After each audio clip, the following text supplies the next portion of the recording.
يا أبا عبد الله.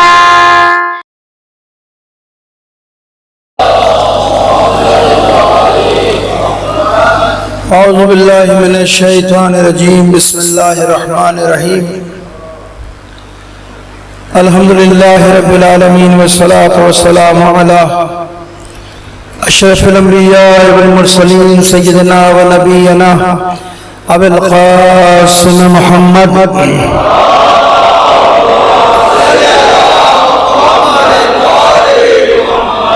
وآلہ الطیبین الطاہرین المعصومین المظلومین ولعنۃ اللہ علی اعدائہم اجمعین من الآن الى قیام یوم الدین اما بعد فقد قال اللہ تعالی فی محکم کتابہ المبین وہو اصدق القائلین وقولہ الحق بسم اللہ الرحمن الرحیم وعد اللہ الذین آمنوا منکم وعملوا الصالحات لا يستخلفنهم في الأرض كما استخلف الذين من قبلهم ولا يمكنن دينهم الذي ارتضى لهم ولا نبدلنهم من بعد خوفهم أمنا يعبدونني لا يشركون بشيء ومن كفر بعد ذلك فأولئك هم الفاسقون صلوات محمد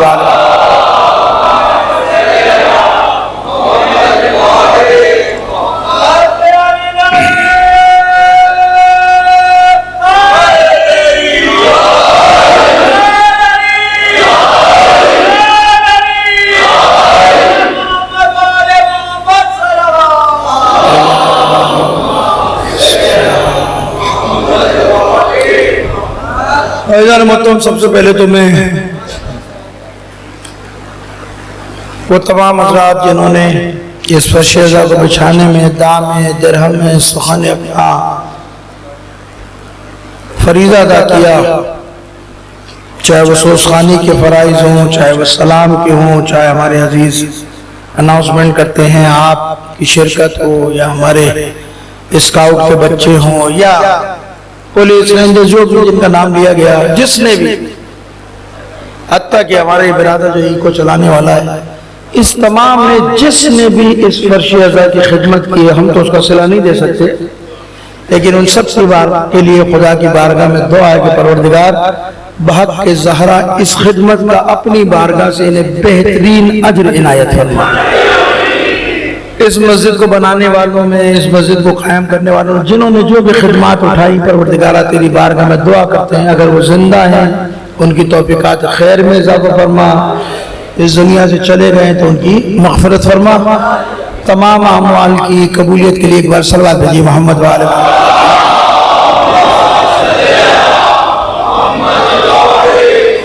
عزیزان محترم، کیونکہ اب تاخیر ہو چکی ہے اور آج آخری مجلس رضا ہے، پروردگار عالم نے میں نے جس آیت کو آپ کے سامنے سرنامہ کلام قرار دیا، تلاوت کا شرف پایا، سورہ نور کی 55ویں آیت تھی، جس کو میں نے اس سلسلہ کلام کے لیے سرنامہ کلام قرار دیا تھا، جس ذیل میں ہم آپ کے سامنے گزشتہ 8 دن گفتگو کیا اور سلسلہ کلام کی، یہ آخری مجلس ہے اور کل شام میں غریب ہوں گی۔ خداوند متعال سب کے عزا خانوں کو، جلوسوں کو، عزاداروں کو اپنی حفظ و امان میں رکھے، اور کل عاشور کے جلوس ساتھ خیریت کے نکل جائے اور دشمن کو خدا رسوا کرے۔ ایک بار اور صلوات بھیجیے محمد وآل محمد۔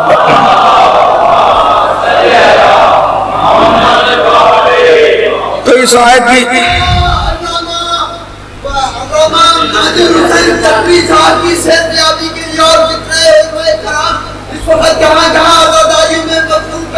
اور تمام عزاداروں کی صحتیابی کے لیے، ان کی زندگی کی حفاظت کے لیے، ان کے لیے ایک مرتبہ آواز بلند درود شریف سلام اللہم صلی علی محمد وآلہ۔ تو اس آیت کی ذیل میں ہم آپ کے سامنے گفتگو کر رہے تھے امام زمانہ کی حکومت کے حوالے سے، حضرت کے زمانے کے حوالے سے۔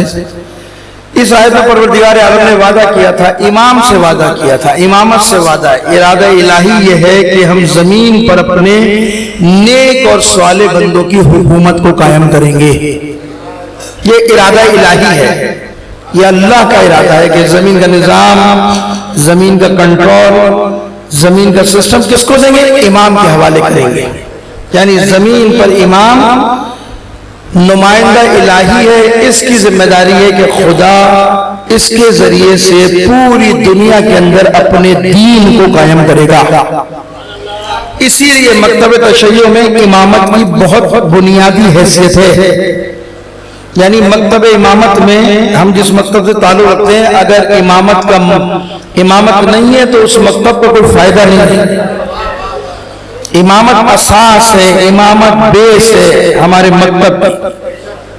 اس دن اشارہ میں آپ کے سامنے کر چکا، یہ جو غدیر میں پیغمبر خط کی مرتبت نے جو اعلان کیا تھا ولایت کا کہ من کنت مولا و فہذا علی مولا، یہ اعلان صرف اس لیے نہیں تھا کہ ہم شیعہ 18 فلج کو جو ہے وہ اپنے گھروں میں محفل کریں، میلاد کریں، نہیں، یہ اس کا ایک سلسلہ ہے، ایک جز ہے۔ میلاد کرنا ثواب ہے، اہل بیت کے نام پر کھلانا ثواب ہے۔ غدیر تشیع کی سب سے بڑی عید ہے، اس سے انکار نہیں۔ لیکن در حقیقت روز غدیر پیغمبر نے کس چیز کا اعلان کیا تھا؟ کیا اعلان کیا تھا پیغمبر نے؟ کیا انداز تھا پروردگار کا؟ یا ایھا الرسول بلغ ما انزل الیک من ربک وان لم تفعل فما بلغت رسالتہ واللہ یعصمک من الناس۔ یہ امامت کی امپورٹنس بتا رہا ہوں آپ کو، اہمیت بتا رہا ہوں۔ کیا کہا؟ اے رسول، وہ پیغام جو تمہارے رب کی طرف سے تمہیں دیا گیا ہے، اس پیغام کو لوگوں تک پہنچا دو۔ آپ کی ذمہ داری لوگوں تک پہنچانا، اور نہیں پہنچایا تو کیا کہا؟ کوئی تم نے کار رسالت انجام ہی نہیں دیا۔ کار رسالت انجام دینا کوئی معمولی بات ہے، نہ دینا کوئی معمولی بات ہے۔ اللہ نے ایسے ہی رینڈملی کہہ دیا کہ نہیں تم نے کار رسالت انجام نہیں دیا؟ نہیں بھائی، یہ حساس ذمہ داری ہے پیغمبر کی۔ یعنی اگر آپ پورے قرآن کا مطالعہ کریں، پورے قرآن کو دقت سے پڑھیں اور سنتے رہتے ہیں، صاحبان نظر ہے، فہم ہے آپ لوگ، پورے قرآن کے اندر جو خدا نے پیغمبر کو پروٹوکول دیا، جو فضائل بیان کیے، پورا قرآن اس سے بھرا ہوا ہے یا نہیں ہے؟ طٰہٰ، یاسین، مزمل ہے یا نہیں؟ حبیب، رسول، عبد۔ یعنی نبی کو اللہ نے اعزاز دیا کہ وما ینطق عن الہویٰ ان ہوا الا وحی یوحیٰ، نہیں بولتا وحی کے مطابق۔ وما تشاءون الا ان یشاء اللہ، یہ کرتا ہی نہیں جو ہم چاہتے ہیں، بلکہ یہاں تک کہ وما رمیت اذ رمیت ولکن اللہ رمی، یہ پتھر تم نے نہیں مارے، ہم نے مارے۔ یعنی اللہ نے نبی کے عمل کو اپنا عمل قرار دیا ہے۔ نبی کا عمل سند لوگوں کے لیے حجت ہے۔ اے رسول، یہ پتھر آپ نے نہیں مارے، یہ کنکریاں آپ نہیں ماری، جبکہ پیغمبر نے مارے تھے، پیغمبر نے عمل انجام دیا۔ لیکن خدا نے کیا کیا؟ خدا نے نبی کے عمل پر مہر لگائی ہے کہ یہ عمل آپ نے نہیں کیا، یہ عمل خالق کائنات نے، میں نے انجام دیا۔ یعنی پروردگار عالم نے رسول کو وہ مقام عطا کیا کہ نبی کے عمل کو خدا اپنا عمل قرار دے رہا ہے، اپنا عمل، یعنی یہ مقام دیا، یہ اس منزل پر فائز ہے کہ نبی کا عمل میرا عمل ہے، جو کرے گا ہماری مرضی کے مطابق، جو کہے گا ہماری مرضی کے مطابق۔ وما آتاکم الرسول، جو دے دے اسے لے لو، اور جس چیز سے روکے اسے رک جاؤ۔ خدا نے سند دی نا یہ، لیکن کیا وجہ ہوئی کہ غدیر میں آ کر کہہ رہے کہ اگر یہ نہیں پہنچایا تو کچھ بھی نہیں کیا؟ سوال ہے نا کہ وہ زمانہ کہ دیکھیں ابھی پیغمبر کی نبوت کا اعلان نہیں ہوا، نبوت کا اعلان نہیں ہوا، رسالت کا اعلان نہیں کیا، نبوت کا اعلان نہیں کیا، لیکن اس زمانے کے اندر نبی اپنے قول اور فعل میں اتنے سچے، صادق اور امین تھے، مسلمانوں کی بات نہیں کر رہا، کیونکہ بھی اسلام کا اعلان نہیں کیا، کفار گواہی دیتے تھے کہ آپ صادق اور امین ہیں۔ ایسا ہی ہے نا، یہ مقدمہ بنا رہا ہوں میں آپ کے سامنے، ایسا ہی ہے نا، صادق اور امین ہے۔ تو جو نبی جس نے ابھی رسالت کا اعلان نہیں کیا، نبوت کا اعلان نہیں کیا، منصب رسالت پر نبوت پر فائز نہیں ہوئے، اس زمانے کے اندر کافر ان کی گواہی دے رہے ہیں یہ صادق اور امین ہے، تو آپ مجھے بتائیے کہ کون سا فعل ہے، کون سی وحی ہے جو ان پر نازل ہوئی ہو اور انہوں نے نہیں پہنچائی ہو؟ ہر کام پیغمبر نے خدا کے حکم کے مطابق کیا۔ تو آخر غدیر میں ایسا کیا مسئلہ ہو گیا تھا کہ کہا کہ اگر تم نے یہ نہیں پہنچایا تو کار رسالت انجام نہیں دیا؟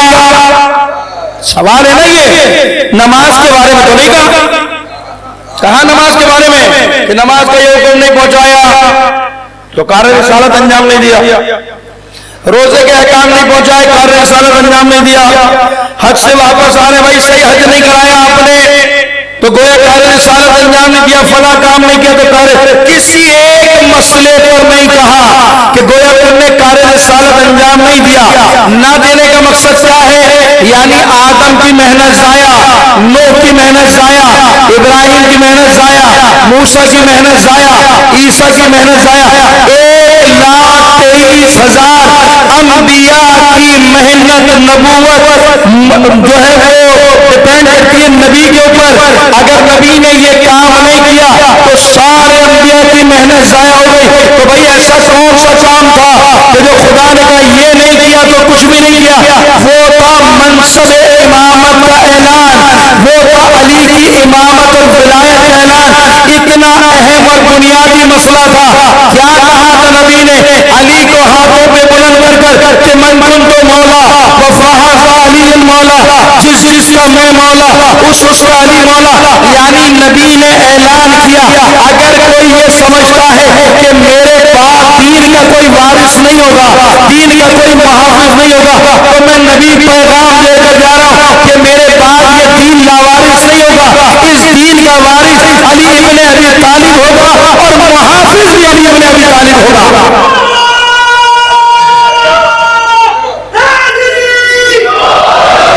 یہ امامت اساس ہے، اساس کہ یہ کام نہیں کیا تو کچھ بھی نہیں ہوا۔ منصب امامت کوئی کھیل تھوڑی ہے، کوئی چھوٹا منصب تھوڑی ہے۔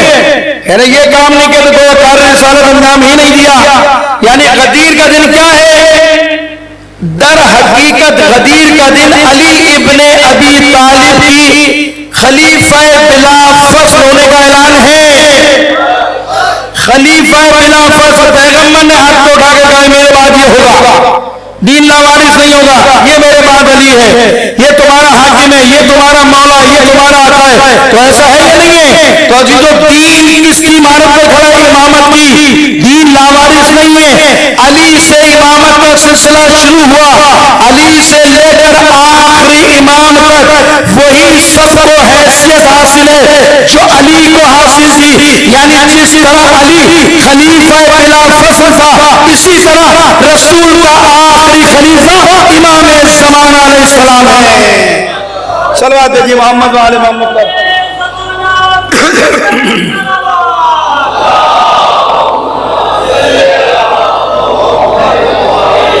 یہ نظام امامت ہے، کوئی معاملی تھوڑی ہے۔ اسی لیے تو امامت کے فضائل بھی تو آپ پڑھیں تو آپ حیران رہ جائیں گے۔ شکر ادا کیا کرو کہ اللہ نے آپ کو علی کے دامن سے وابستہ کیا، نظام امامت سے وابستہ کیا۔ خدا کی قسم ایسا نظام امامت خدا نے زندگی گزارنے کے لیے دیا، ایسا امامت کا نظام ہے کہ دشمن تک بھی امامت میں کوئی عیب نہیں نکال سکتا۔ اور کیسے نکالے گا؟ جس نے بنایا وہ خود بے عیب ہو تو کیا اس کا بنایا والا ایسا ہو سکتا ہے کہ جس میں کوئی عیب ہو؟ معصوم کے کردار میں کوئی عیب ہی نہیں ہے۔ اللہ نے معصوم کو مکمل بنایا کیونکہ حاکم بنایا نا۔ جب حاکم بنایا تو سارے کمالات کا مظہر ان کو قرار دیا خدا کا۔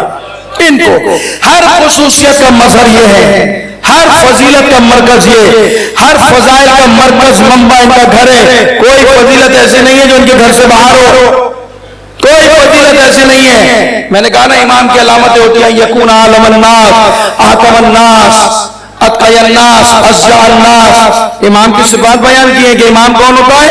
امام اپنے زمانے کا عالم، سب سے بڑا عالم ہوتا ہے۔ امام اپنے بڑے زمانے کا سب سے بڑا عادل ہوتا ہے۔ امام اپنے زمانے کا سب سے بڑا متقی انسان ہوتا ہے۔ امام سب سے زیادہ حلم رکھنے والا ہوتا ہے، اپنے زمانے میں شجاعت رکھنے والا ہوتا ہے۔ یہ امامت کی خصوصیات بتائیے۔ یہ خصوصیات روح زمین پر سوائے امام کے کسی کے پاس نہیں ہوتی ہے۔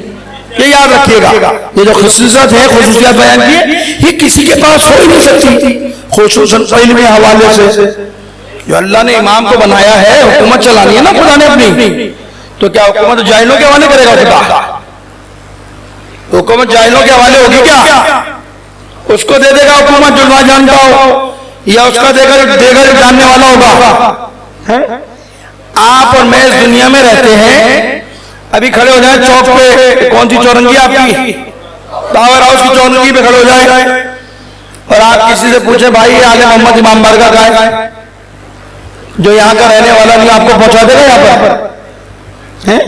بتا دے گا آئی ڈی سے بھائی ہم نے سنا ادھر ہے ادھر چلے جاؤ. آپ اس کے کہنے کے اوپر چل دیے, پورے دن گھومتے رہیں گے گلیوں کی خاک چھانتے رہیں گے, نہیں پہنچیں گے, نہیں پہنچیں گے نا. اور پھر بلا جب اس کو کوسنے بھی دیں گے آپ کہ بھائی نہیں پتا تو بول دیتا, ہمارا پورا دن ضائع کر دیا. ایسا ہی ہے نا, وہ زیادہ بہتر ہے کہ بولتے کہ نہیں جانتا, یا وہ ادھر انسان کو بھیج دے کہ ادھر چلے جاؤ ادھر چلے جاؤ, وہ بہتر ہے. اور آپ پورے دن پریشان ہو کر بالآخر تھک ہار کر چلے گئے گھر, کیونکہ جاننے والا نہیں ہے نا تو ادھر ادھر بھیج دے گا. لیکن اگر کوئی یہاں کا رہنے والا ہو, آپ کھڑے ہو چولی سراب روڈ پر اور وہ آپ اس سے پوچھے بھائی آل محمد کہاں ہے, تو آپ ایمانداری سے بتائیے کتنے راستے بتائے گا آپ کو جو رہنے والا ہوگا.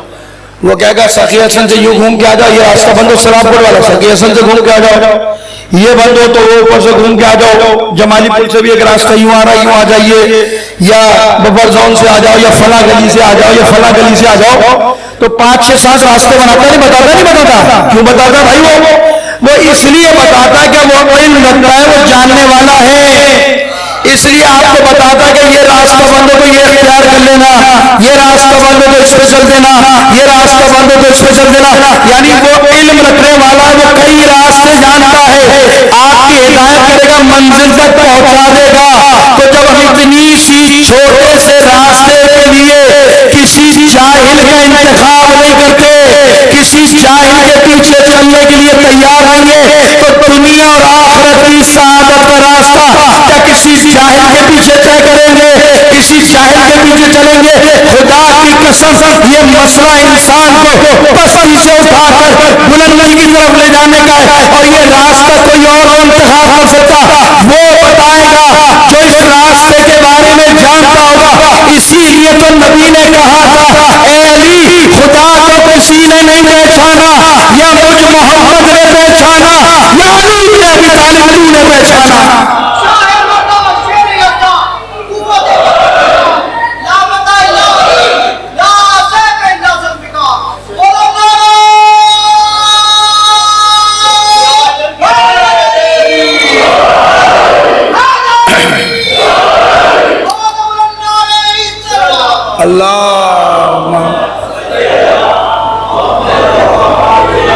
یہ تو فطرت انسانی ہے, ہم اتنا سا راستہ کسی جاہل کے پیچھے نہیں چل سکتے.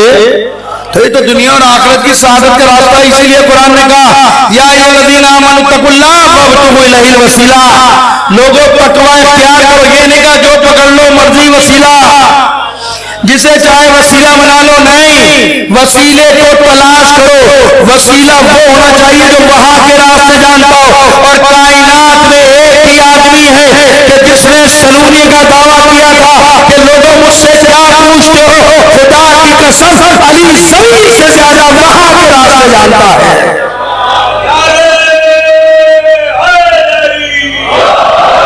تو فرق اللہم صلی علی محمد.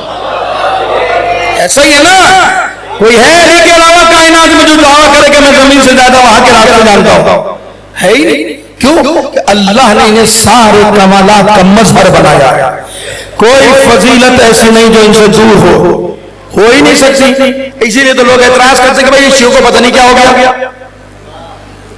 کہ ان کو دیکھو علی کے علاوہ کوئی بات ہی سمجھ میں نہیں آتی.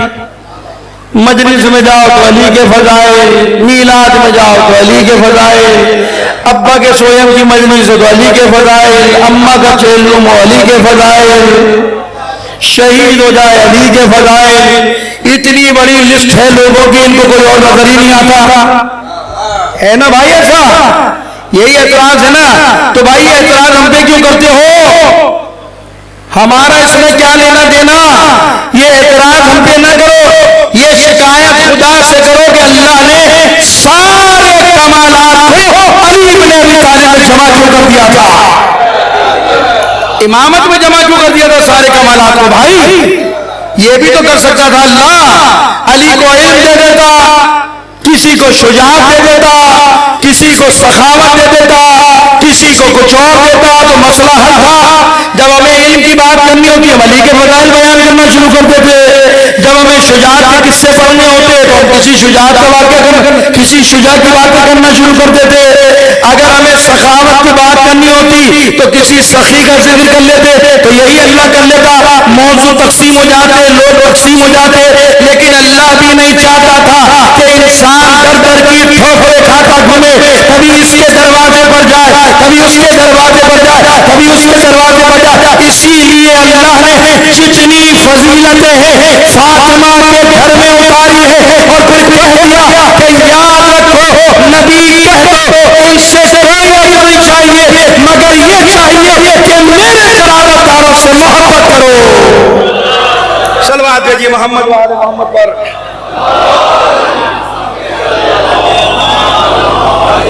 ایک بار مل کر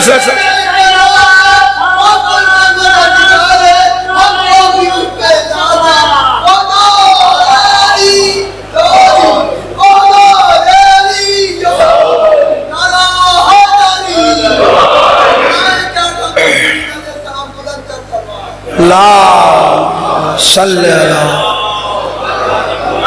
تو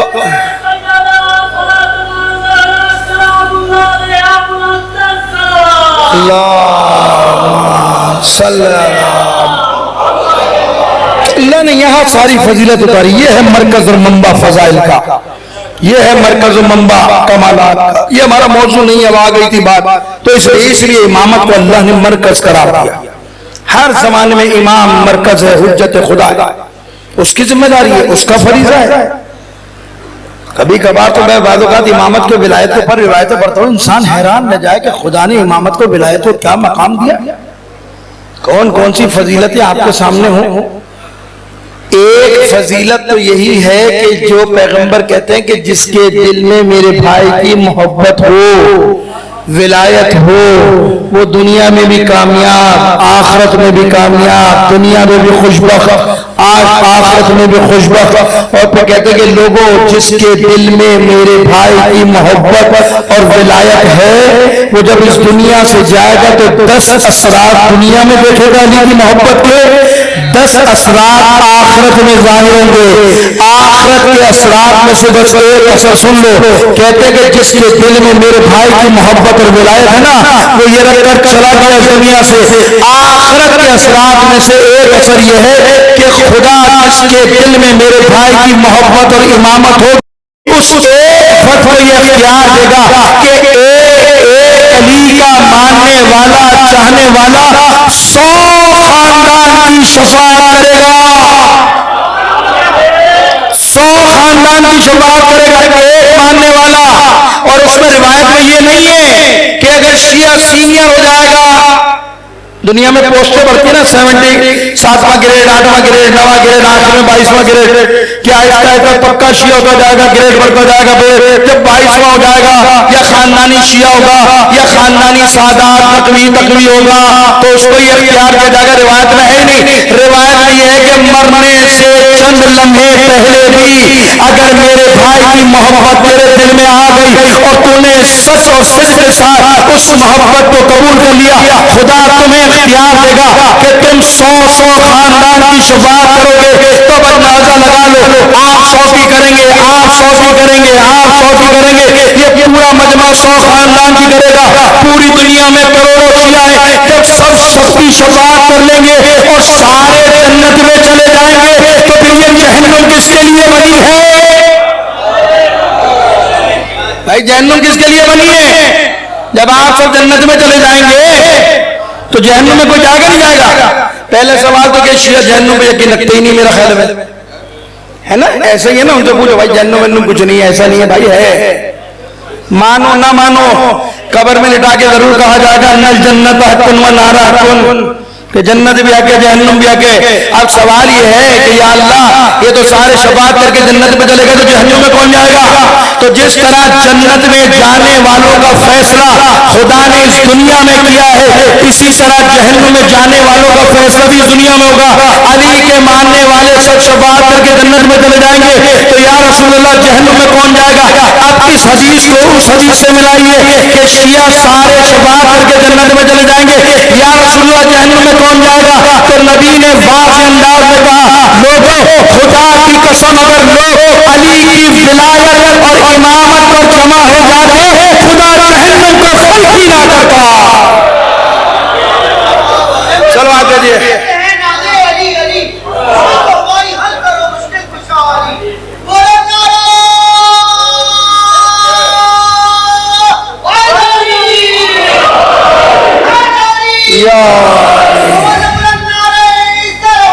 اللہ صلی اللہ.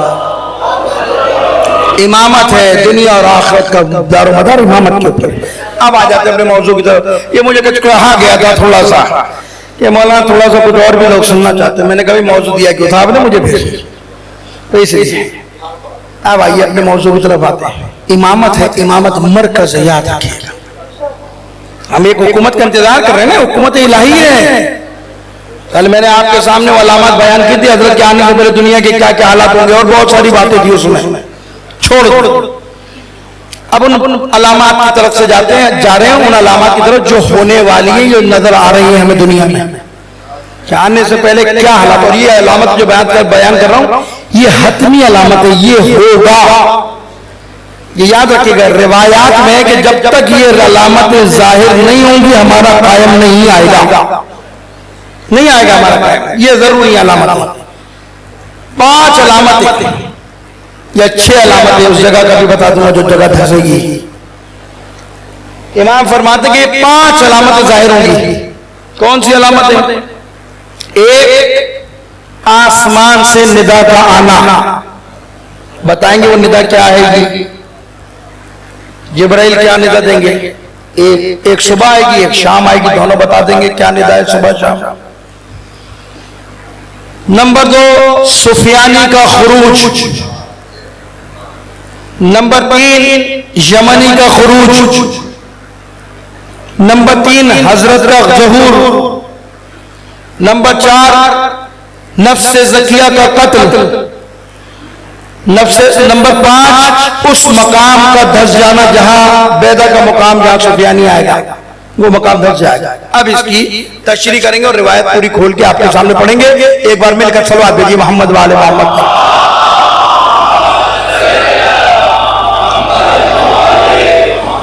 یہ 5 علامات حتمی ہیں. اس علامت کے بغیر حضرت قائم آئی ہی نہیں سکتے. یہ طے ہے. آپ جتنی کتابیں پڑھیں گے سب میں آپ کو ملے گا یہ نہیں ہوگا تو حضرت کا ظہور نہیں ہوگا. اور یہ علامت ظاہر ہوں گی تو سمجھ لو ہمارا قائم آنے والا ہے. اور اس میں یہ بھی بیان کر دیں گے یہ 313 والی روایت ہے, یہ 313 ہوں گے یا اور بھی لوگ ہوں گے اس میں لشکر میں, یا مرد ہوں گے یا عورتیں بھی ہوں گی, سب آ جائے گا اس کے اندر انشاءاللہ تعالیٰ.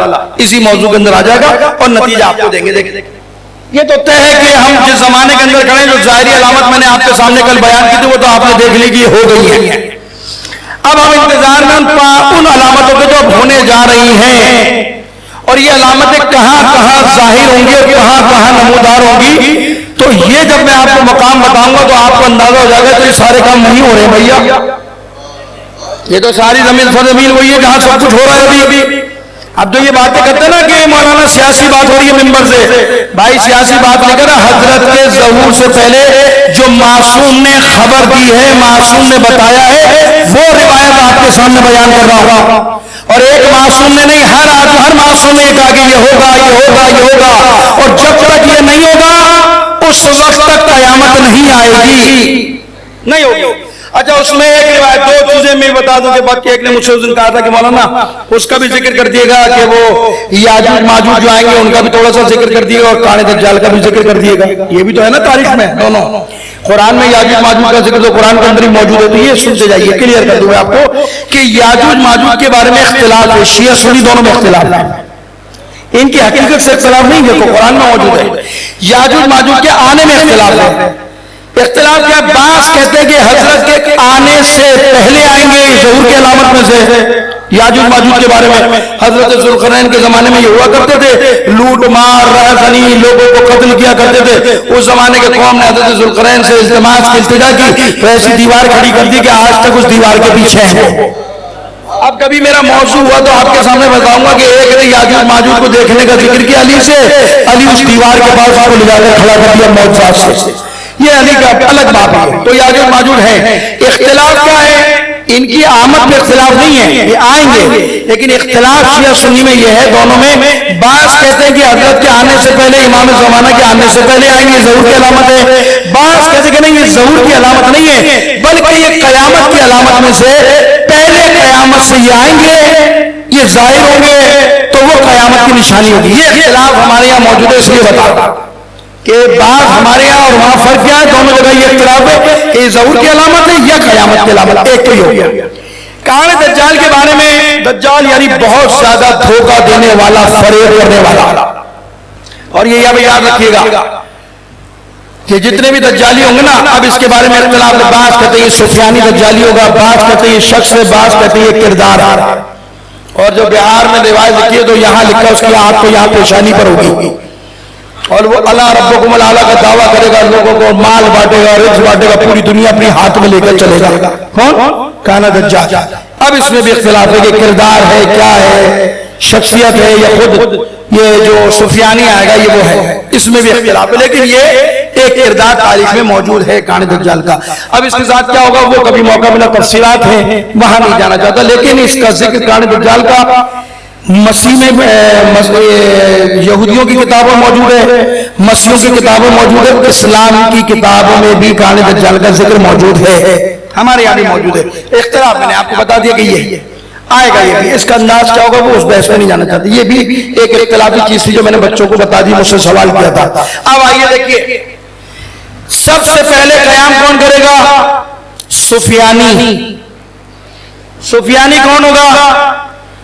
اس کا نام سفیانی ہوگا، باپ کا نام انبسا، اس کے باپ کا نام تاریخ میں لکھا ہے. یہ ہوگا ابو سفیان کی اولاد سے. سفیانی کون ہوگا؟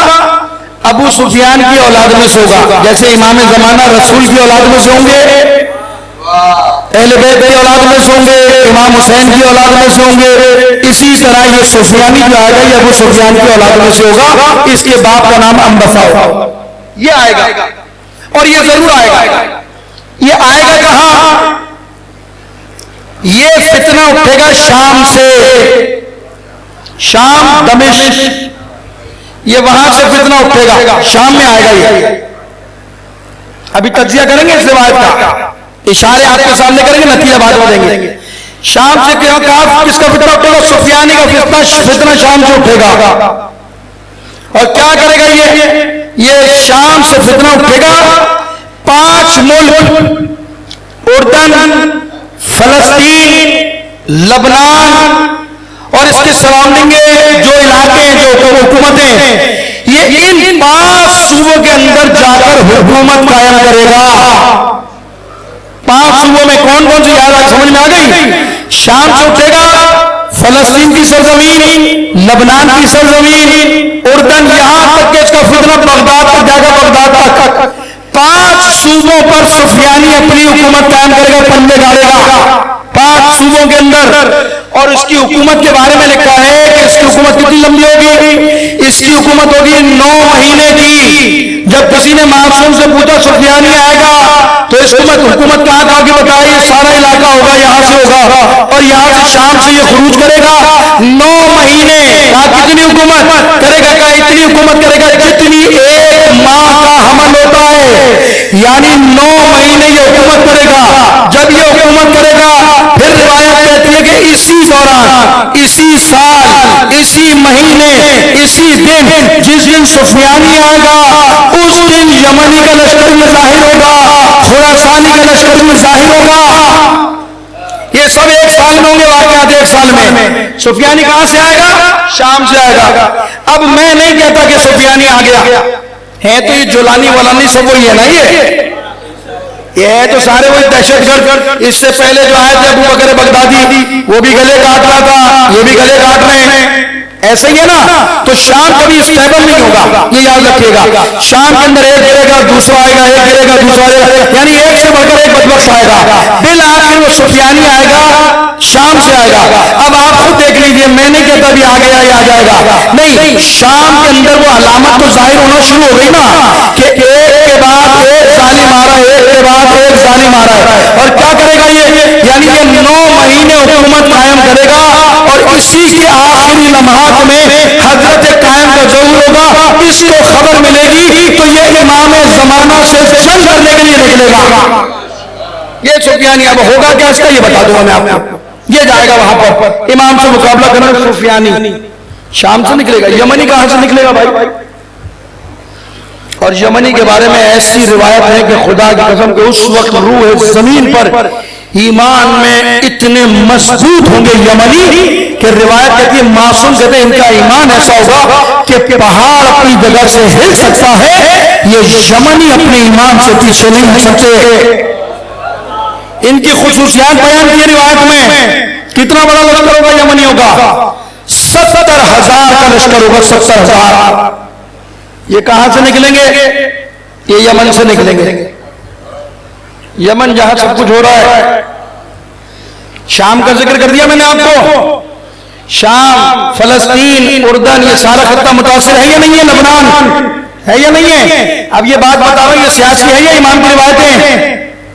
آپ پڑھ لیے گا، ہر کتاب جا کے پڑھ لیے، یہ تو علامت حتمی ہے، یہ تو جب تک ہوں گے نہیں حضرت آئیں گے نہیں، حضرت کا مقابلہ ان سے۔ یمنی کہاں سے آئے گا؟ یمن سے آئے گا، 70,000 کا لشکر ہوگا، یہ یمن سے نکلے گا۔ کہاں آئے گا؟ یہ آئے گا خانہ کعبہ میں امام کی مدد کے لیے۔ یمن کا لشکر کہاں آئے گا؟ خانہ کعبہ کے لیے آئے گا، نکلے گا وہاں حضرت کی حمایت کے لیے۔ خراسانی، اب یہ خراسان کچھ افغانستان میں، کچھ خراسان جو ہے وہ کہاں پر ہے؟ ایران کا ایک حصہ جو خراسان میں، روایات کہتی ہے کہ یہ خراسانی جو نکلے گا، یہ یہاں سے جو آج کا مشہد خراسان، یہاں سے جو خراسانی لشکر لے کے نکلے گا، یہ لشکر بھی جا کر حضرت سے ملے گا، یہ لشکر بھی جا کر امام زمانہ سے ملے گا۔ تو 3 جگہیں میں نے آپ کو بتا دی، ایک سفیانی کا لشکر شام سے نکلے گا جو اس سارے علاقے میں جہاں جنگ ہو رہی ہے وہاں پر اپنی حکومت قائم کرے گا، دوسرا یمنی کا لشکر یمن سے نکلے گا۔ آپ خود مجھے بتائیے، 20 سال پہلے چلے جائیے، یمن میں کوئی تحریک نہیں تھی، یمن میں کوئی جنگ نہیں تھی، یمن میں کوئی متحرک گروپ نہیں تھے۔ میں نہیں کہتا یہ انصار اللہ جو لڑ رہی ہے یہ امام زمانہ کا لشکر ہوگا، میں یہ دعویٰ نہیں کرتا، میں اتنا ضرور کہتا ہوں کہ 20 سال پہلے یمن میں کسی کا وجود نہیں تھا، لیکن 20 سال سے آپ دیکھ رہے کہ یمن میں جدوجہد شروع ہوئی ہے۔ اب یہ نہیں ہوں گے، اتنا تو کہہ سکتا ہوں نا کہ آنے والے کی آمد کی آہٹ شروع ہو گئی ہے۔ ایسا ہی ہے نا، میں نہیں کہتا یہ انصار اللہ وہ لشکر ہوگا، لیکن وہاں اسٹرگل تو شروع ہو گئی نا۔ اسٹرگل کیا ہے کی ان کی، کس سے مقابلہ ان کا؟ یہ یاد رکھے گا، شیعہ سنی دونوں کتابوں میں، یہ بچے سن لے میری بات، لکھ لو، کتابیں پڑھ لو، شیعہ سنی دونوں کتابوں میں لکھا ہے کہ حضرت کا مقابلہ کس سے ہوگا؟ حضرت کے مقابلے پہ آنے والے سب سے زیادہ جو لوگ ہوں گے وہ یہودی ہوں گے، یہودیوں سے مقابلہ ہے آپ کا۔ یہ سفیانی بھی ان کی حمایت کرے گا، یمن سے لشکر نکلے گا، دونوں تینوں باتیں بتا دی میں نے آپ کو۔ کہاں سے آئے گا؟ یمن سے آئے گا۔ اب نہیں کہتا، میں نے کہا نا دوبارہ دوہرا رہا ہوں کیونکہ بات ریکارڈ ہو رہی، کہہ دیں گے مولانا نے کہہ دیا، نہیں بھائی میں تو صرف کہہ رہا ہوں کہ یہ آہٹ تحریک شروع ہو گئی ہے، ممکن ہے کہ کب یہ ایسی تحریک بن جائے، اس تحریک میں بدل جائے جو نام بھی ان کا انصار اللہ ہے، اللہ کے مددگار، اللہ کے نصرت کرنے والے۔ ان کے بیانات کو دیکھو تو کسی سے ڈرنے کے لیے تیاری نہیں ہے، ان کا ایمان اگر دیکھو گے خدا کی قسم یہ تو ایرانیوں سے بھی 2 ہاتھ آگے ہیں، وہ تو سنتے سناتے ہی نہیں ہیں، وہ تو کہتے ہیں مگر ہمارا ایمان مضبوط ہے، اگر تم نے چھیڑ چھاڑ کی جان سے مار دیں گے تمہیں، ختم کر دیں گے تمہارے وجود کو، اس لیے پوری دنیا ان سے ڈری ہوئی ہے، خوف خدا، ریڈ سی اکثر بند کرتے رہتے ہیں۔ انہوں نے کہا جہاز گزار کے دکھاؤ، پھر ان کے جو جوتے پڑے، پھر آگے مذاکرات کے پتے، یہ یمن سے لشکر بلاخر نکلے۔ اب آئیے آگے بڑھی، حضرت کے ظہور سے پہلے کیا ہوا یہ تو میں نے بتا دیا، یہ 1 سال پہلے کے واقعات، خراسان کا آنا، یمنی کا آنا، شام سے فتنہ نکلنا، سفیانی کا، ان سارے واقعات کے بعد پھر ایک واقعہ ہوگا، وہ ہے نفس زکیہ کا قتل۔ یہ حتمی علامت. یہ تو ظہور سے ایک سال پہلے ہوں گے سارے واقعات. ظہور سے پہلے کیا ہوگا؟ روایات کہتی ہے کہ حضرت کے آنے سے پہلے نفس زکیہ مارا جائے گا. اب اس میں اختلاف ہے، مکے میں مارا جائے گا، خانہ کعبہ میں مارا جائے گا، لیکن اس کا نام لکھا ہے تاریخ میں محمد حسن، پاکیزہ ترین انسان. یعنی روایت کے جملے کے اتنا پاکیزہ، اتنا متدین ہوگا کہ پھر کوئی عذر نہیں بچے گا. یعنی ایسا مظلوم بے گناہ پاکیزہ ہوگا، نفس زکیہ نام، یعنی بتا رہا اس کو نفس زکیہ کہا گیا ہے. اتنا پاکیزہ ہوگا کہ پھر خدا کے پاس کوئی عذر نہیں بچے گا. لہذا کیا ہوگا؟ جیسے ہی نفس زکیہ مارا جائے گا، معصوم کہتے ہیں لوگوں ادھر نفس زکیہ کا قتل ہوگا. انہی نفس زکیہ کے قتل ہونے کے 15 راتوں بعد یہاں نفس زکیہ قتل ہوا. 15 راتوں بعد خدا ہمارے قائم کو خانہ کعبہ میں بھیج دے گا. خانہ کعبہ میں ہمارے قائم کا ظہور ہوگا. اور جب ظہور ہوگا تو کیا ہوگا؟ آپ اور ہم دنیا میں لگے ہوں گے، ہمیں معلوم نہیں ہوگا. نہیں، اب سنو، امام کہتے ہیں کہ سنو، جب ہمارا قائم آئے گا، جب ہمارے قائم کا ظہور ہوگا تو جبرائیل آسمان سے ندا دے گا. اب 2 ندائیں لکھی ہیں روایت میں. ایک ندا لکھی ہے کہ جب قائم آئے گا تو جبرائیل ندا دیں گے لوگوں آج علی اور اس کے ماننے والے شیعہ ہی کامیاب ہیں.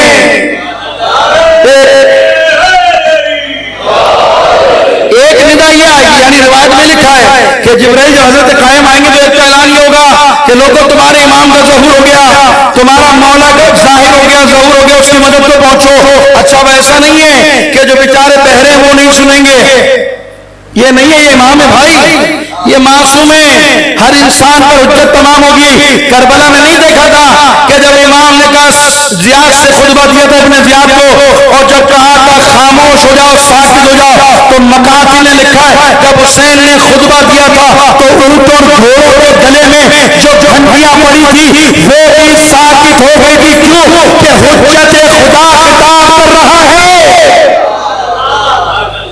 اسی طرح جب حجت خدا آئے گا، منادی ندا دے گا مولا تمہارا ظہور کر چکا، تمہارا مولا آ چکا. تو چاہے وہ اندھا ہو، چاہے وہ بہرا ہو، ہر انسان کو یہ سزا سنائی دے گی. اور جو خالص ہوگا وہ امام کی مدد کے لیے نکل جائے گا. یہ آئے گا لشکر.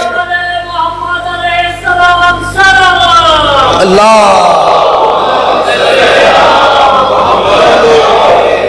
کہاں آئیں گے؟ یعنی وہاں بھی میں نے بتا دیا تینوں لشکر نکلے گی. یہاں حضرت قائم نفس زکیہ قتل ہوگا. آپ جب یہ ظہور کریں گے آسمان سے دونوں ندائیں، ایک ندا صبح آئے گی تمہارا مولا آ گیا، آقا آ گیا. ایک ندا آئے گی شام کو، وہ ہوگی سفیانی کی ندا. شیطان ندا دے گا کہ تمہارا مولا آ گیا سفیانی. اب لشکر کیسے بنیں گے؟ بس نتیجہ دے رہا، لشکر کیسے بنیں گے؟ مولا تو آ گئے. یاد ہے نا پہلے میں نے ایک روایت پڑھی تھی، وہ 313 سال دنیا کے اندر منتشر ہوں گے. خدا ایسے انہیں جمع کرے گا جیسے آصف ابن برخیہ کو لے آئے تھے. آصف ابن برخیہ لے آئے تھے تخت سلیمانی کو. ایسے پوری دنیا سے 313 لوگ امام کے پاس آ جائیں گے. تو روایت کہتی ہے کہ جب یہ آ جائیں گے تو حضرت کو سلام کریں گے، حجت تمام کرنے کے لیے پوچھیں گے آپ امام ہیں؟ امام نے کہا میں امام. علامات بتائیے. تو ایک رسول خدا کے پاس رسول کا ماما ہوگا، علی کی تلوار ہوگی، موسیٰ کی عصا اور پتھر ہوگا. وہ دکھا کر ظاہر کریں گے میں تمہارا امام. اب سوال یہ ہے کہ کیا امام زمانے کے لشکر میں 313 ہی ہوں گے؟ ہم میں سے کوئی نہیں ہوگا. بعض اوقات لوگ یہ روایت سن کے مایوس ہو جاتے کہ مولانا وہ 313 کہا، اتنے بڑے بڑے آیت اللہ ہیں وہی نہیں ہے اس میں، تو ہماری کیا حیثیت ہے؟ مایوس کیوں ہوتے ہو بھائی؟ وہ 313 خاص جنرل ہیں، خاص کمانڈر جو پوری دنیا کو کنٹرول کریں گے امام کے حکم سے. جس کو امام پوری دنیا میں بھیجیں گے وہ خاص لوگ ہوں گے. وہ لوگ وہ 313 ہوں گے. لیکن امام کا لشکر کروڑوں میں ہوگا، کروڑوں میں. اور سن لو، نہ صرف مرد نہیں ہوں گے. امام زمانہ جب ظہور کریں گے تو مرد بھی ان کی حمایت اور نصرت کریں گے، عورتیں بھی ان کی حمایت کے لیے میدان عمل میں نکل آئیں گی. تو حجت خدا ہے نا.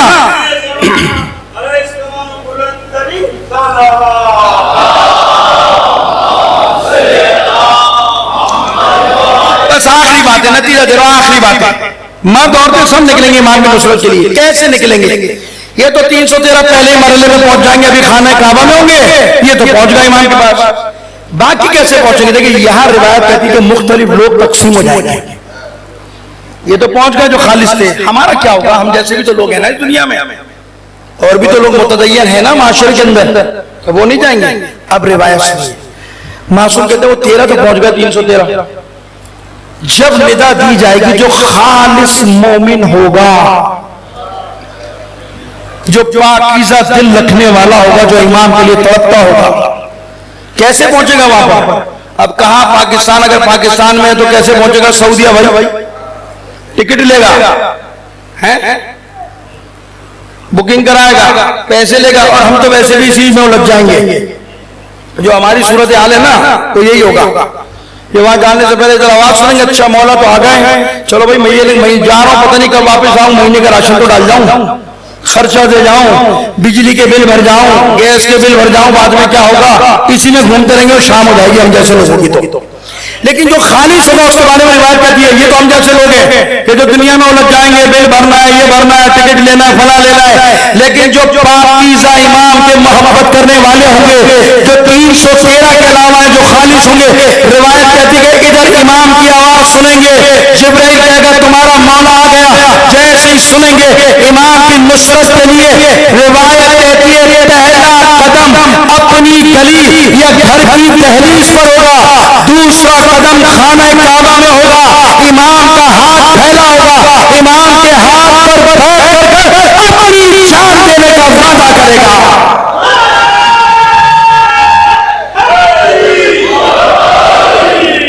یعنی خدا اس کے لیے زمین کو سمیٹ دے گا.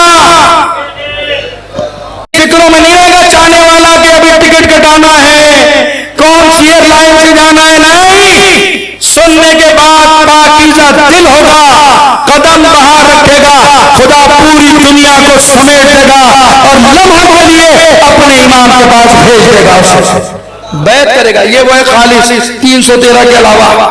اسی لیے تو کہتا ہوں عزیزو، دل جتنا پاکیزہ ہوگا نا، جتنا دل پاکیزہ ہوگا، جتنا امام کی طلب اور پکار ہوگی ہمارے اندر، اتنا امامت کے نزدیک ہوتے چلے جائیں گے. ورنہ میں نے کہا نا دوسری زندہ شام کو آئے گی، ایک گروہ تو یہ ہوگا پیر رکھے گا پہنچ جائے گا، دوسرا وہی میں نے کہا نا ہماری طرح ہوگا، اچھا مولا تو آ گئے بھائی کیا کریں، بل بھریں، ابھی یہ کام بھی رہ گیا، یہ کام بھی رہ گیا. وہ کہتے ہیں، روایت کہتی ہے، معصوم کہتے ہیں کہ اسی دنیا کی الجھنوں میں اسے شام ہو جائے گی، وہ نہیں پہنچ پائے گا. دنیا کی محبتوں میں الجھ جائے گا، پریشانیوں میں. جو خالص ہوگا وہاں پہنچ جائے گا. یہ سارے جمع ہو گئے. اب نتیجہ دیتا ہوں کہ 5ویں علامت کہتی وہ مقام دھسے گا. یا امام کا لشکر جمع ہو گیا، چاہنے والے بھی پہنچ گئے. اب اس کو خبر ملی یہ مکے سے، مدینے سے نکلے گا، امام مکے سے نکلیں گے. ایک مقام بتایا گیا، مقام بیدا، جو روایت میں جو دھسنا لازمی ہے. جب اس کو خبر ملے گی تو نکلے گا. اب یہ سفیانی کے ظلم بتائیں. ایک اشارہ کیا روایت کے اندر کہ یہ اتنا خبیث ہوگا، اتنا بدبخت ہوگا، جس شہر میں جائے گا خون بہائے گا، جس شہر میں جائے گا بے گناہوں کو مارے گا. ایک دن میں 3000 لوگوں کو قتل کرے گا، کئی عورتوں کی عصمت ریزی کرے گا. اور جب اسے خبر ملے گی امام اس راستے میں آنے کے لیے بھی نکل جائے گا. جب یہ کئی ہزار لوگوں کو قتل کر چکا ہوگا، کئی عورتوں کی عزت تار کر چکا ہوگا، پامال کر چکا ہوگا، یہ ظلم اتنا شدید ہوگا کہ خدا جبرائیل کو حکم دے گا، جبرائیل اس فتنے کو ختم کر دے. روایت کہتی ہے جب یہ قافلہ، جب یہ سفیانی کا لشکر بیدا کے مقام پر پہنچے گا، خدا کہے گا جبرائیل اس فتنے کو ختم کر دے. تو اللہ کے حکم سے جس طرح موسیٰ نے دریا پر عصا مارا تھا، اسی طرح جبرائیل زمین پر پتھر ماریں گے. جس طرح فرعون غرق ہوا تھا نیل میں، جب موسیٰ نے عصا مارا تھا فرعون غرق ہوا تھا، اسی طرح جبرائیل جب پتھر ماریں گے. روایت کہتی ہے کہ سفیان کا پورا لشکر زمین میں غرق ہو جائے گا، امام زمانہ کا لشکر کامیاب ہو جائے گا. یہ آخری ہے مار کا. یہ میں نے روایتوں کا خلاصہ کیا ہے، اس کی تفصیلات ہیں. یعنی جب یہ سن کر چکا ہوگا 9 مہینے حکومت کر چکا ہوگا سب کچھ، تو آخر میں اس کا الزام یہ ہوگا کہ جبرائیل ٹھوکر ماریں گے، یہ پورا لشکر دھس جائے گا، وہ 3 آدمی جو میں نے بتائے تھے بچیں گے، جو قرآن کی آیت میں نے پڑھی جن کے سر خدا موڑ دے گا پیچھے اور اس دن کی ہدایت نہیں ہوگی وہ بھاگیں گے، ان کو دیکھ کے اندازہ ہوا کہ اس کا لشکر غرق ہو گیا، اب یہ مقابلہ ہو گیا، امام کی حکومت قائم ہو گئی، جب امام کی حکومت قائم ہوگی تو روایت کہتے ہیں لوگوں اس زمین کا عالم یہ ہوگا کہ زمین اپنے سینے کھول دے گی، پہاڑ اپنے سینے چار کر دے گا، زمین خزانہ اگلنا شروع ہو جائے گی، خدا اپنی رحمت کو برسانا شروع کر دے گا، اور ایسا امان قائم ہوگا کہ شیر اور بکری ایک ہی گھاٹ پر پانی پیا کریں گے، اور روایت کہتی ہے اس زمانے کے اندر یہ عالم ہوگا کہ لوگ اپنے صدقے خیرات زکات لے کر ڈھونڈا کریں گے کہ کوئی مل جائے فقیر، کوئی مل جائے ایسا جو زکات اور صدقے کو لینے والا ہو،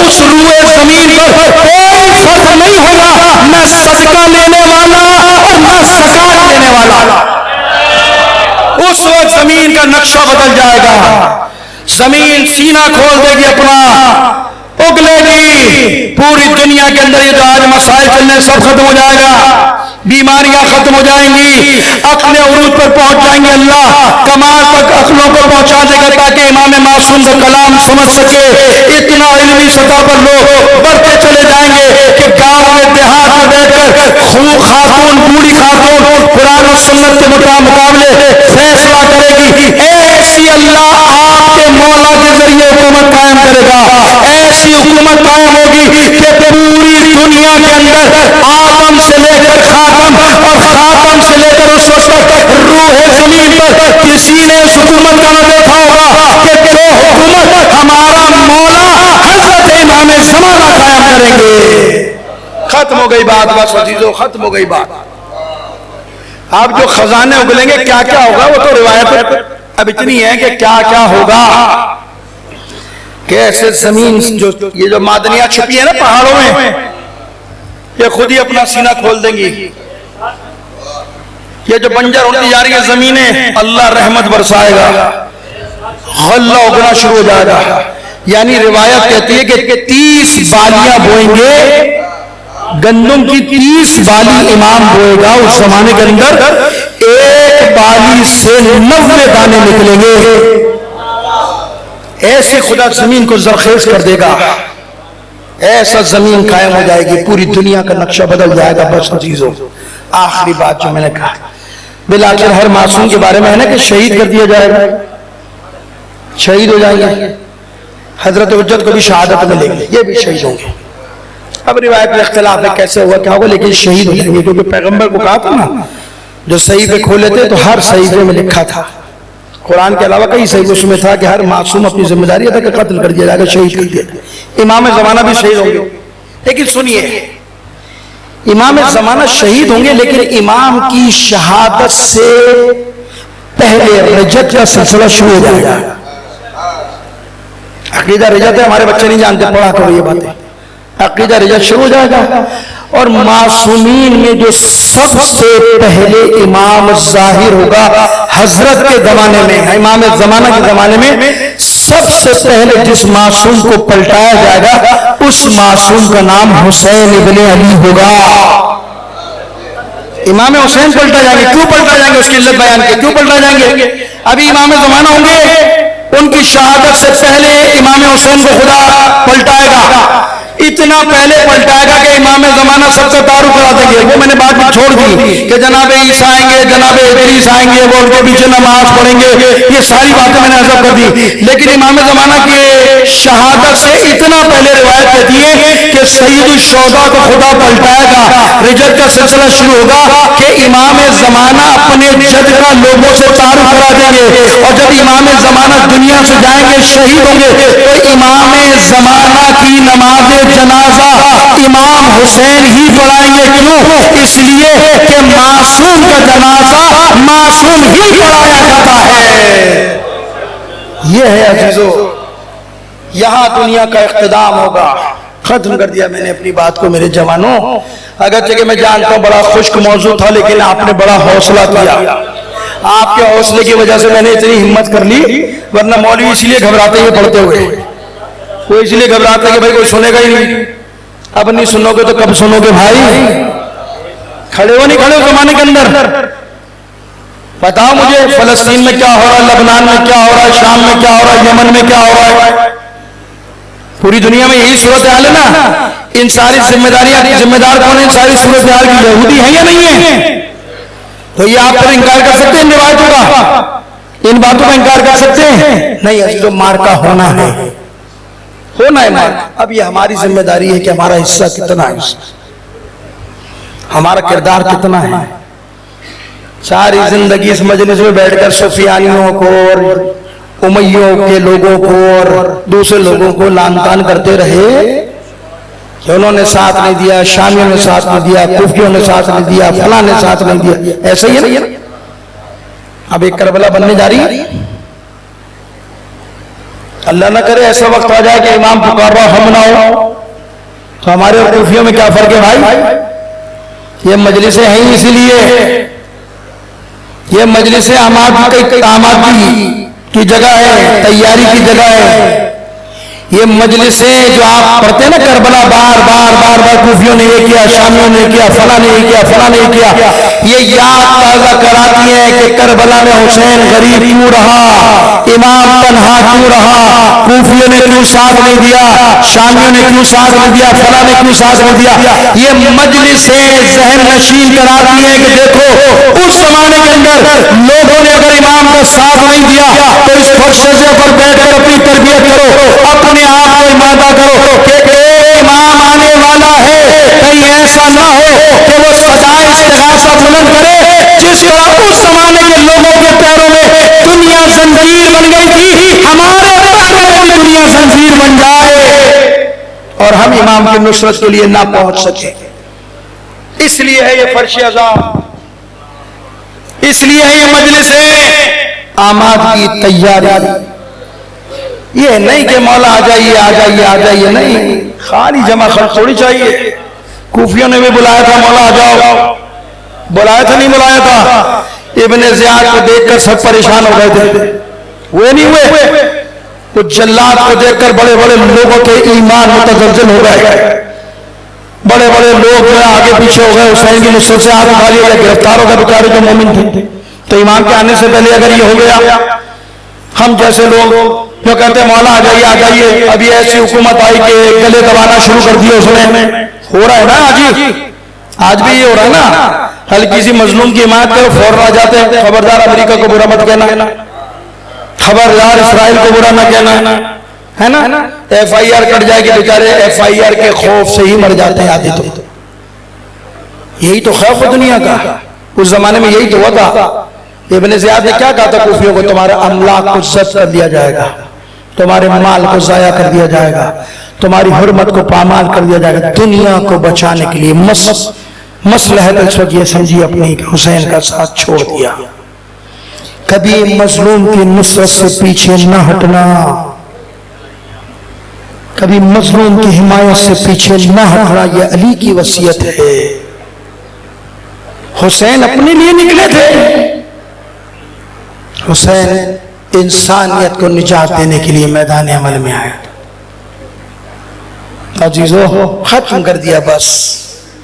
کتنا انتظار کر رہے تھے کہ کب محرم کا چاند نظر آئے گا.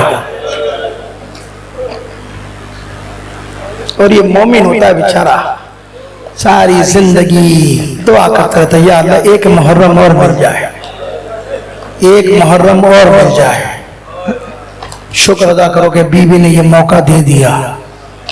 کتنے لوگ پہلے ایسے ہوں گے جو تھے اب نہیں ہیں. اللہ سب کو زندگی دے، نہیں معلوم اس کے بعد زندہ رہے نہ رہے. یہ سوچ کے گریہ کرنا بیوی اگر یہ مجلس آخری ہے تو میرے اس آنسوؤں کو میری شفاعت کا ذریعہ بنا دینا. بے چین تھی نا زہرا جب حسین پیدا ہوئے تھے اور جبرائیل آ کے کہا تھا امام حسین کے بارے میں رسول اللہ نے سلام کا پیغام دیا، یہی وہ بچہ ہے جو بھوکا پیاسا مارا جائے گا، یہی وہ بچہ ہے. رو رہے.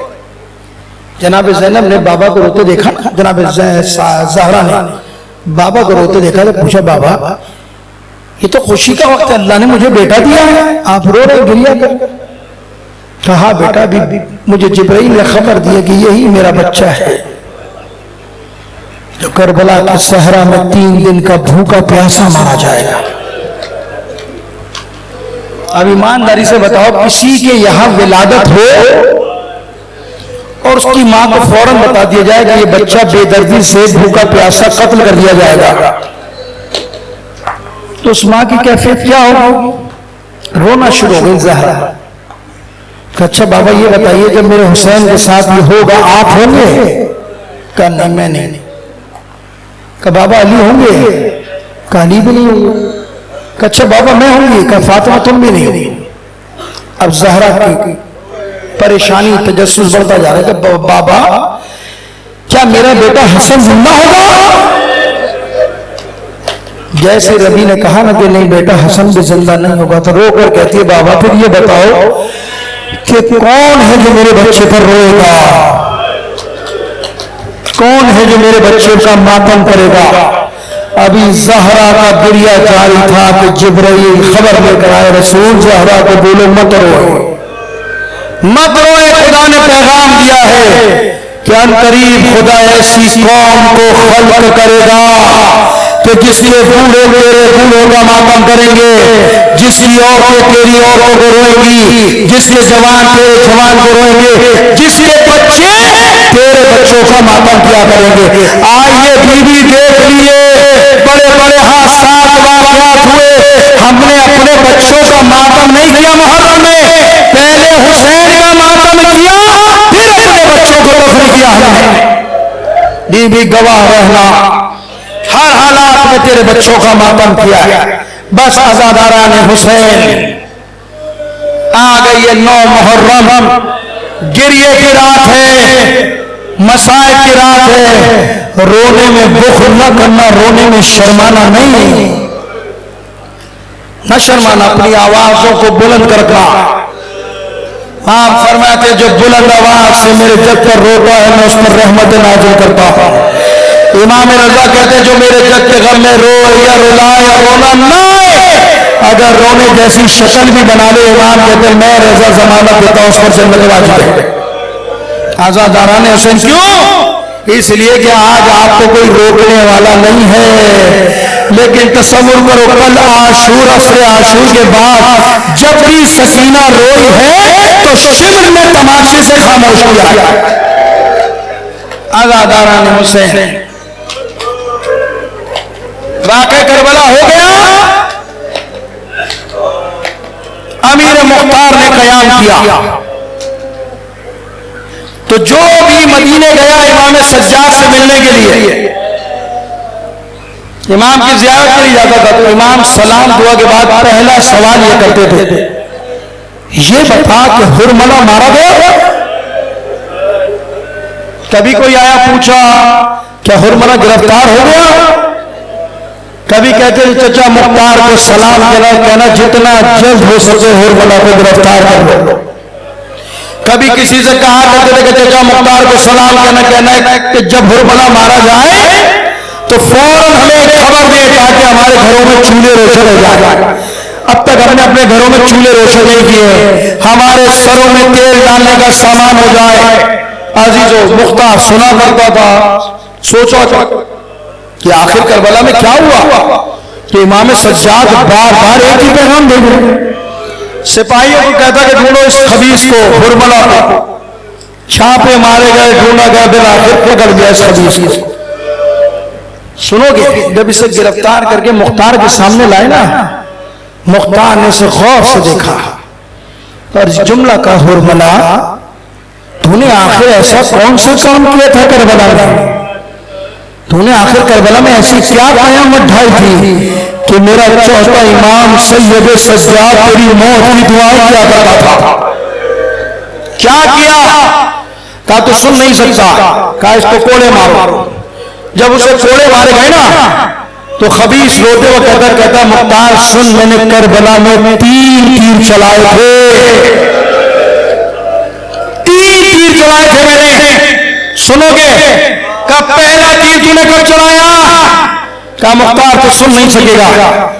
جب کوڑے مارے گئے رو کر کہتا سن مختار پہلے میں نے پہلا تیر میں نے اس وقت چلایا کہ جب حسین کا بھائی عباس پانی لے کر خیموں کی طرف دوڑ رہا تھا، مجھے عمر سعد نے بلایا حرملا کسی طرح عباس کو روک لے، کسی طرح عباس خیموں میں نہ جانے پائے۔ کہتا میں نے تیر کو کمان میں جوڑا، عباس کا نشانہ لینا چاہتا تھا، لیکن مختار میں نے دیکھا عباس کے بازو کٹ چکے ہیں، عباس زخمی ہے، لیکن میں سوچنے لگا آخر کون سی طاقت ہے جو عباس کو خیمے کی طرف کھینچ رہی ہے، جو خیمے کی طرف جانے پہ مجبور کر رہی ہے۔ حرملا کہتا مختار جب میں نے غور سے دیکھا جانتا کیا ہوا؟ کہتا میں نے کٹے ہوئے بازوؤں کے درمیان سے مشق سکینہ کو دیکھا۔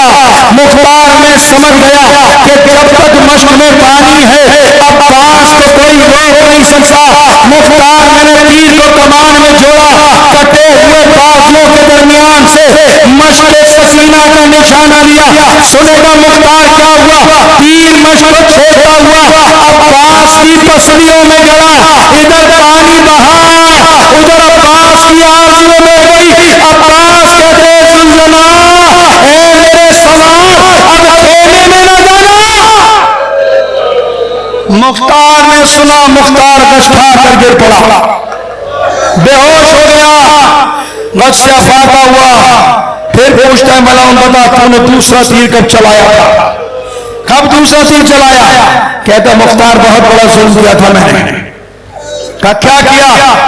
کہتا جانتا میں نے دوسرا تیر اس وقت چلایا کہ جب عصر عاشور حسین اپنے ابا میں کچھ چھپا کر لائے تھے، حسین اپنی ابا میں کچھ چھپا کر لائے۔ جب حسین نے ابا کا دامن ہٹایا نا تو مختار میں نے دیکھا حسین کے 6 ماہ کا بچہ حسین کے ہاتھ پر تھا، جس کا چہرہ دھوپ اور پیاس سے کملا چکا تھا۔ حسین نے جب پانی کا سوال کیا تو عمر سعد نے مجھے کہا حرملا اتنا کلام الحسین، حسین کے کلام کو قطع کر دے۔ عزیزو یہ روایت یہاں رکھو، ایک جملہ اور سنو۔ جب یہ واقعہ کربلا ہو گیا نا تو اسی حرملا سے کسی نے پوچھا حرملا اتنا تو بتا دے کہ تو اتنا بڑا تیر انداز تھا، اتنا بڑا پہلوان تھا، لیکن جب علی اصغر کا نشانہ لے رہا تھا تو تو گھبرایا ہوا تھا، تو خوف زدہ تھا اور تیر بار بار تیرے ہاتھ سے گرتا تھا، آخر ہوا کیا تھا؟ یہ حرملا کہتا ہے میں تو کیا بتاؤں، ارے جب میں نے علی اصغر کا پہلی بار نشانہ لیا تو میں نے دیکھا میرے سامنے رسول خدا کھڑے ہیں اور رو کر کہہ رہے حرملا ارے میرے بچے پر رحم کر دے، حرملا میرے بچے پر رحم کر دے۔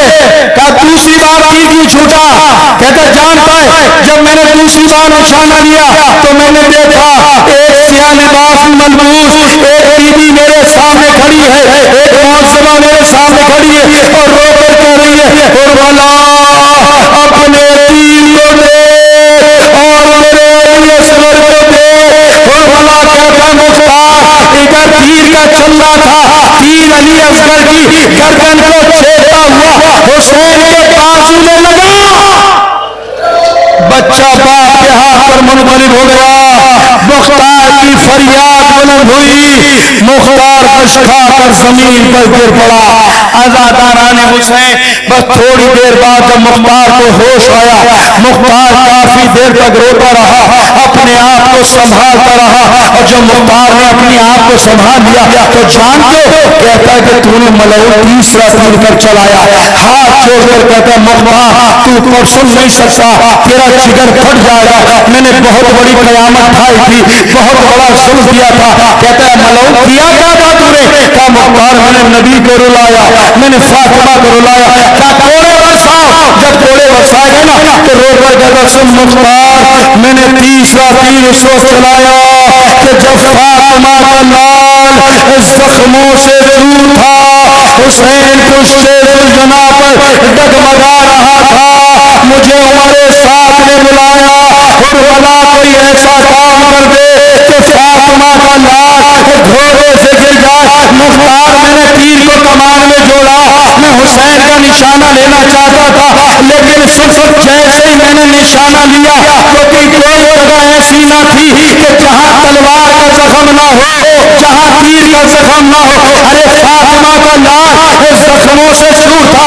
عزیزوں مقاتی میں لکھا ہے نا کہ کسی نے پتھر مارا، کسی نے نیزہ مارا، کسی نے تلوار ماری اور جس کو کچھ نہیں ملا وہ خاک کربلا اٹھاتا تھا اور حسین پر پھینکتا تھا.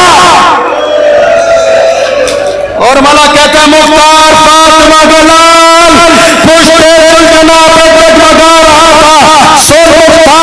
میں اپنے شیر میں جا کر بیٹھ گیا. حسین کا تعاقب کرنے لگا.